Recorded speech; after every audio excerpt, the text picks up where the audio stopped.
My Weird School Daze, Book number 11. Mr. Tony is full of baloney. Written by Dan Gutman. Pictures by Jim Palott. Chapter 1. My Mom's Big Nose.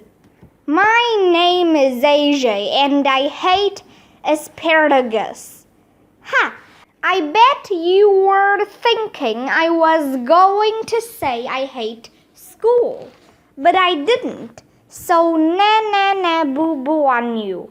That just goes to show that you shouldn't count your chickens before they're hatched.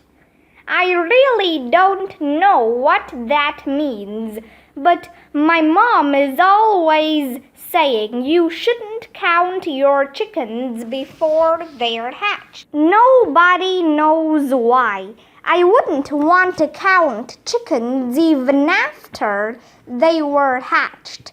Who wants to count chickens at all? I've heard of people counting sheep, but never chickens.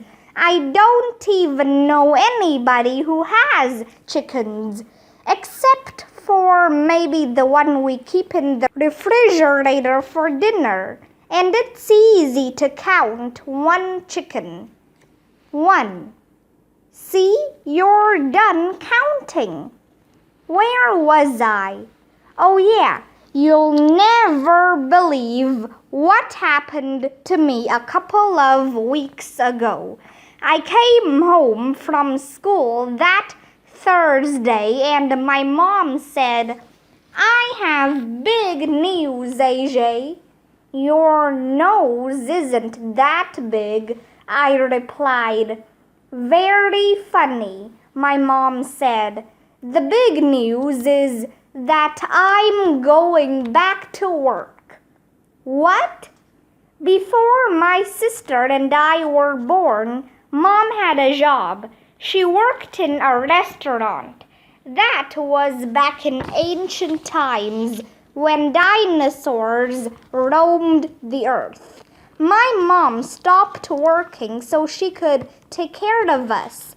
That's not even like working at all, because they don't give you any money for taking care of your own kids. Besides, I figured I'm so much fun to be around that taking care of me isn't even like work. I decided you kids are old enough now so that I can get a job again, Mom told me, and we could use some extra money around here. What kind of a job? I asked her. Are you going to be a jet fighter pilot or a brain surgeon? Having your mom as a brain surgeon would be cool. On Take Your Child to Work Day, you could watch her open up people's heads and look inside. That would be awesome. No, she explained.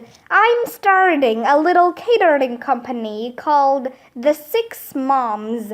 I'm teaming up with Andrea's, Michael's, Ryan's, Emily's, and Neil's mothers.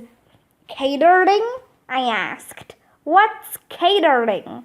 We're going to make sandwiches and things like that for parties, Mom said. I slapped my head. Sandwiches, I said. People can make their own sandwiches.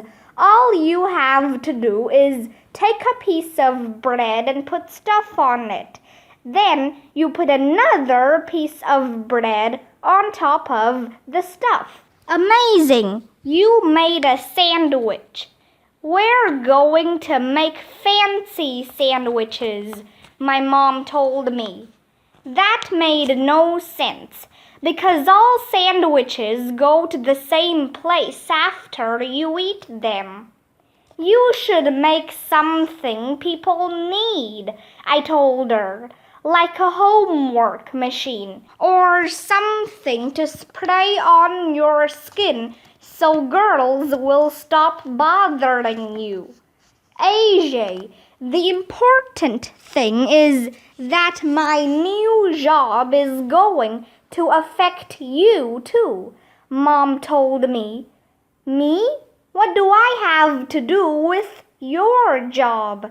Well, I just signed you up for the after-school program, Mom said. What? Chapter 2. Deal or no deal? The after-school program? No, not the after-school program. Anything but the after-school program.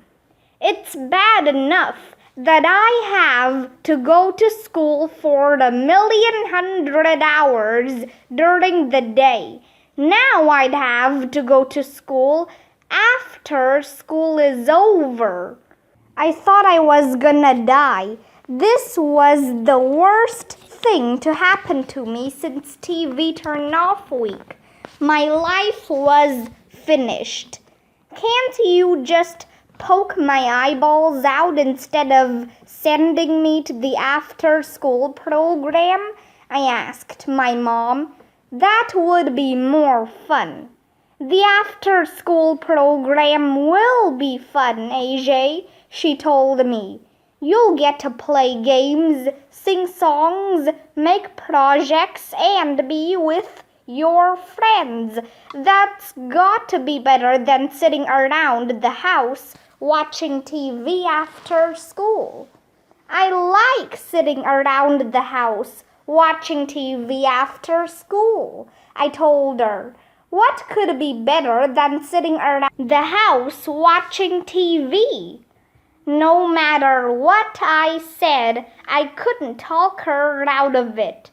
My mom was going back to work, and I had to be in the after-school program.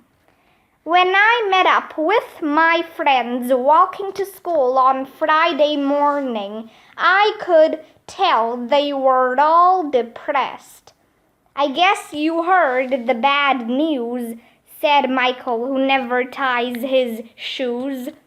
Yeah, said Ryan, who will eat anything, even stuff that isn't food.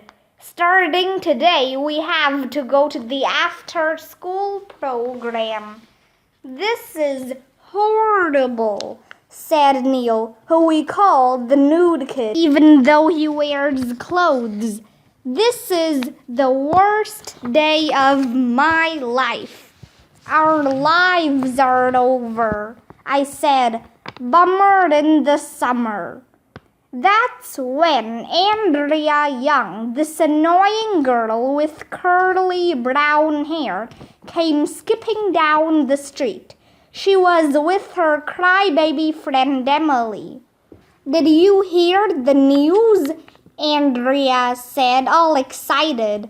Our moms are starting a catering business, and we're going to be in the after-school program.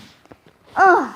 Not only did I have to go to school after school, but I had to go to school after school with little Miss Know-It-all Andrea. It was definitely the worst day in the history of the world. I was in a bad mood all day long. I couldn't concentrate on anything my teacher, Mr. Granite, was saying. All I could think about was the after-school program. Just before the 3 o'clock bell rang, we had to go to the all-purpose room for an assembly.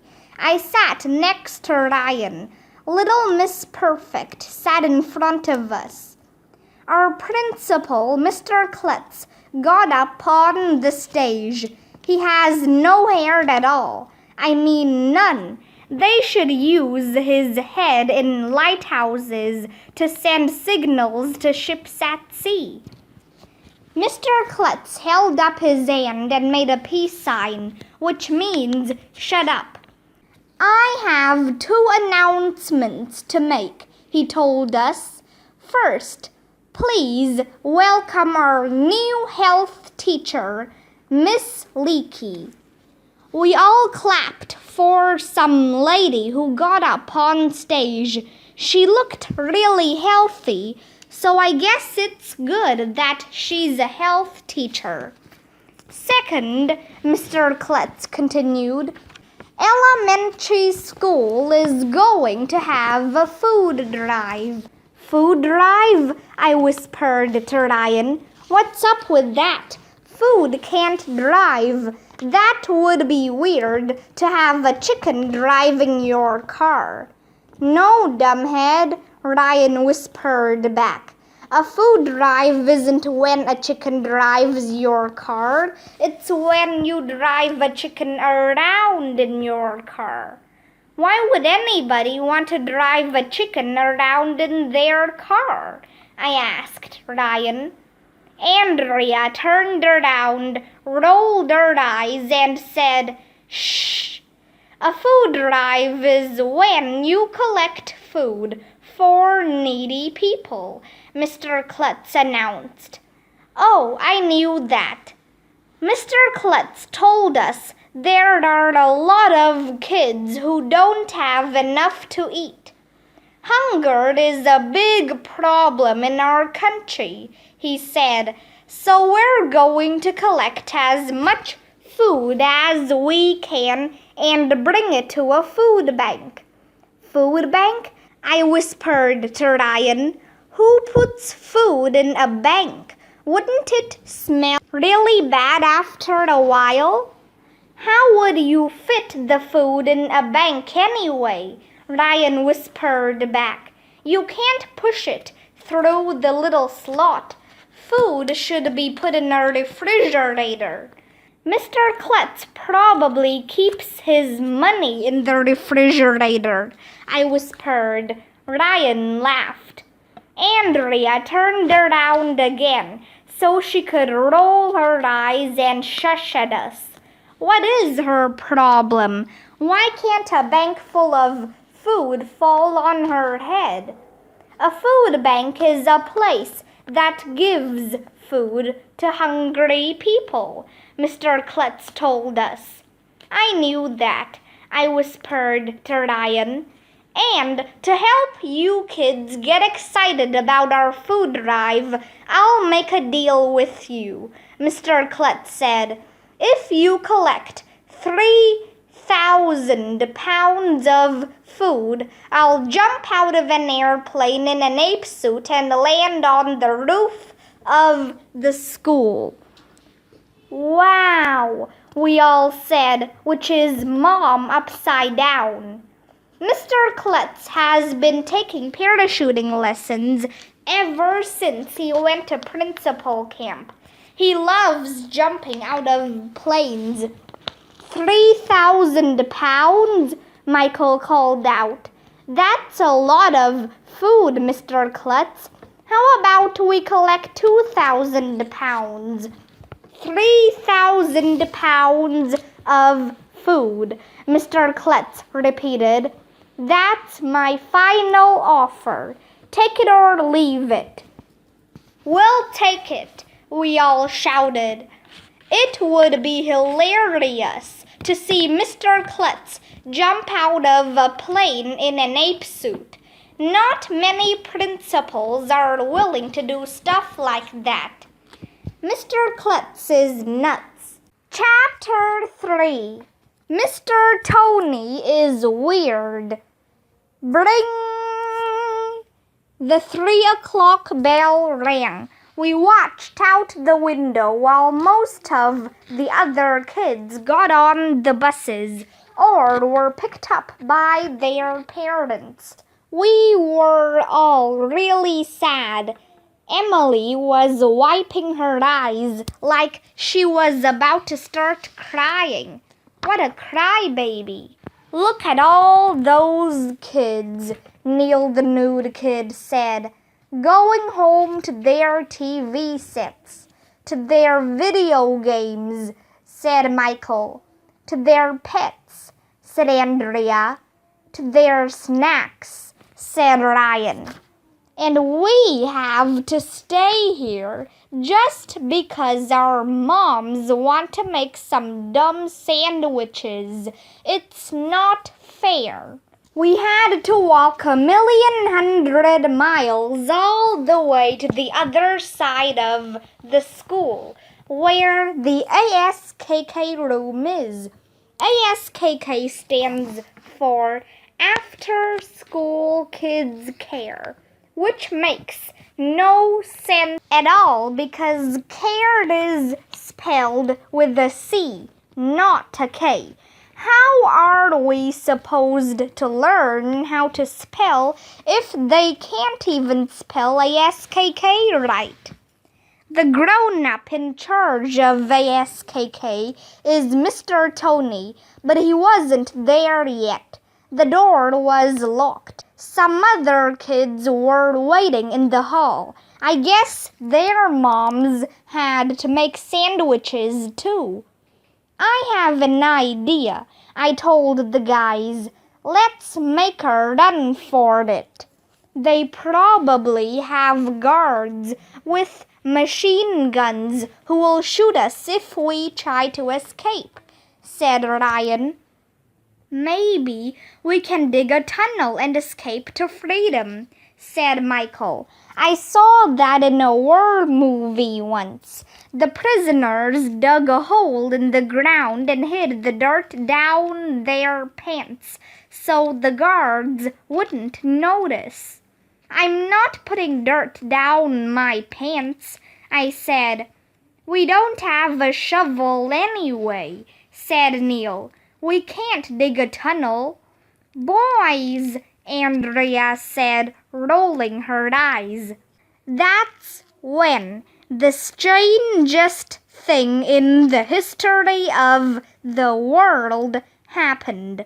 A guy came over. Well, that's not the strange part because guys come over all the time.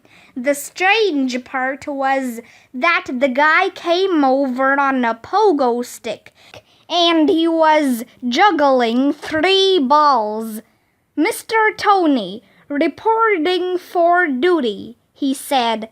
We all giggled because Mr. Tony said duty, which sounds just like duty. It's okay to say D-U-T-Y, but grown-ups get really mad when you say D-O-O-D-Y. Nobody knows why. Mr. Tony jumped off the pogo stick. He's a big guy with a mustache. He saluted us like he was in the army. I saw he had a big white band-aid on his arm. 10 hut, he said. Army guys always say 10 hut when they want you to stand up straight. Nobody knows why. At ease, Mr. Tony said. He handed out name tags to each of us and opened the door to the ASKK room. I won't tolerate any foolishness in here. I run a tight ship. I looked around the ASKK room. There wasn't any ship in there. I don't understand why people are always talking about ships. What's up with that? Are we going boating? I asked. Of course not, Mr. Tony yelled. What would make you think we'd go boating in the after-school program? How should I know? I asked. You're the one who brought it up. Mr. Tony is weird,